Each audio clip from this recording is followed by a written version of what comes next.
ඒ වගේම මා විශ්වාස කරනවා අද මේ ඔනූර් ආයතනය සනිටුවන් කරන්නේ ඉතාම අත්‍යවශ්‍ය සහ වැදගත් සන්ධිස්ථානයක් බව. අද දවස් අපේ රටේ සංහිඳියාව පිළිබඳ ගමනේ ඉතා වැදගත් හැරවුම් ලක්ෂයක්. අපි අද මෙතන රැස් වී සිටින්නේ 2024 අංක 1 දරන පනත මගින් ස්ථිර ව්‍යවස්ථාපිත ආයතනයක් බවට පත් කළ ජාතික සමගිය හා ප්‍රතිසන්ධාන කාර්යාලය වඩාත් නවීන හා තාක්ෂණික මෙවලම් වලින් සන්නද්ධ කරත්. අරමුණ එකමයි සාමය සංහිඳියාව. නමුත් ඒක අත්පත් කරගන්න ආකාරය අපි වඩාත් කාර්යක්ෂම නවීන යුගයට ගැලපෙන ආකාරයට ගේන එක තමයි මෙතන බලාපොරොත්තු වෙන්නේ. අපේ අරමුණ වන්නේ හුදෙක් යුද ගැටුම් නොමැතිවීම පමණක් නොවේ සෑම පුරවැසියෙකුටම ගෞරවයෙන් ජීවත් විය හැකි සාධාරණත්වයේ ඊටවන ශ්‍රී ලංකාවක් ගොඩනැගීමයි. ඔනූර් ආයතනය යුද ගැටුම් නොමැතිවීම යන තත්ත්වයෙන් ඔබට ගොස් සැබෑ සාමය ස්ථාපිත කිරීම සඳහා අංශ කීපයකින්ම ක්‍රියාත්මක වෙනවා. ගැටුම් වැළැක්වීම ඉන් ප්‍රධාන අංශයක්.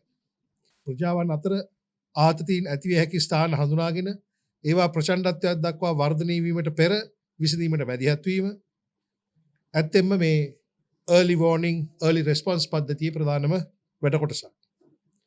ඒ වගේ මේ පද්ධතිය ගැටුම් වැළැක්වීමේ ක්‍රියාකාරී පියවරක්. අද දින විශේෂම අවස්ථාව වන්නේ පූර්ව අනතුරු ඇඟවීමේ සහ පූර්ව ප්‍රතිචාර දක්වීමේ පද්ධතිය නිල වශයෙන් දියත් කිරීමයි. අතීතයේදී අප බොහෝ විට කටයුතු කළේ වාර්ගික හෝ ආගමික ගැටුම් ඇති වූ පසුවයි.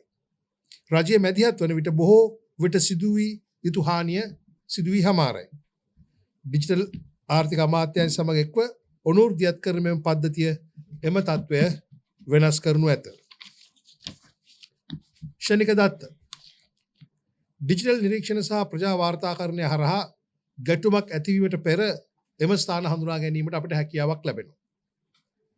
සම්බන්ධීකරණ ප්‍රතිචාරය පැත්තෙන් බැලුවොත් අනතුරු ඇඟවීමක් ලැබුණු සැනින් ප්‍රදේශයේ ආගමික නායකින් සිවිල් සංවේදන සහ නීතිය ක්‍රියාත්මක කරන ආයතන ඒකාබද්ධ කරමින් පූර්ව ප්‍රතිචාර දැක්වීමට අපට පුළුවන්.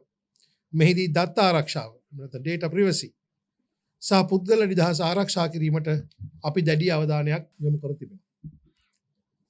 ඩිජිටල් ආර්ථික අමාත්‍යාංශයට මාගේ විශේෂ ස්තුතිය හිමිය යුතුයි.